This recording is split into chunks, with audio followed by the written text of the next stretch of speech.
ایک ایسی دنیا جہاں انسانوں کے دل پتھر بن چکے تھے، جہاں سالہ سال کی دعوت کے باوجود حق کو جھٹلایا گیا، اور جہاں زمین پر گناہ عام ہو چکا تھا، وہیں سے ایک عظیم امتحان کا آغاز ہوتا ہے۔ یہ حضرت نوح کی کہانی ہے، ایک نبی جس نے اپنی قوم کو 950 سال تک صرف ایک پیغام دیا: اللہ کے سوا کسی کی عبادت نہ کرو۔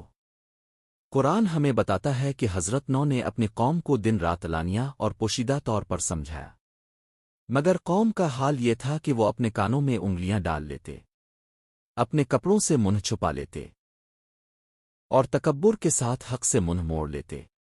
وہ بتوں کی پوجا کرتے تھے، ودو سوا یغوس یعوق اور نصر، ایسے معبود جن میں کوئی طاقت نہ تھی، مگر لوگوں کے دل ان سے جکڑے ہوئے تھے۔ حضرت نوح کی باتوں کا جواب مذاق، طعنہ اور انکار تھا۔ قوم کے سردار کہتے تھے، یہ تو ہماری طرح کا ایک انسان ہے، ہم تمہیں جھوٹا سمجھتے ہیں۔ جب ظلم حد سے بڑھ گیا، جب زمین کفر سے بھر گئی، تو حضرت نوح نے اللہ کے حضور فریاد کی۔ اللہ نے اپنے نبی کو حکم دیا، ایک کشتی بناؤ ہماری نگرانی میں اور ہماری وحی کے مطابق۔ خشک زمین پر ایک بہت بڑی کشتی بننا شروع ہوئی۔ لوگ ہنستے تھے، مذاق اڑاتے تھے۔ نوح، کیا تم نبی سے ملہ بن گئے ہو؟ مگر یہ ہنسی زیادہ دیر باقی نہ رہی۔ جب اللہ کا حکم آ پہنچا، زمین کے چشمے ابل پڑے، آسمان سے موسلا دھار بارش شروع ہوئی، اور وہ دن آ گیا جس کا وعدہ کیا گیا تھا۔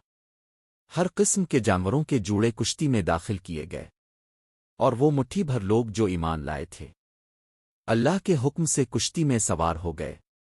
پھر پانی بلند ہوا، پہاڑوں جیسی موجیں اٹھنے لگیں، اور زمین و آسمان ایک ہو گئے۔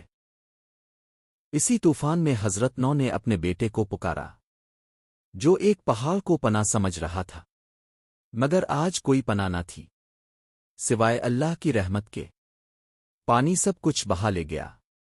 وہ قوم جس نے حق کو جھٹلایا تھا، تاریخ کے صفحات میں دفن ہو گئی۔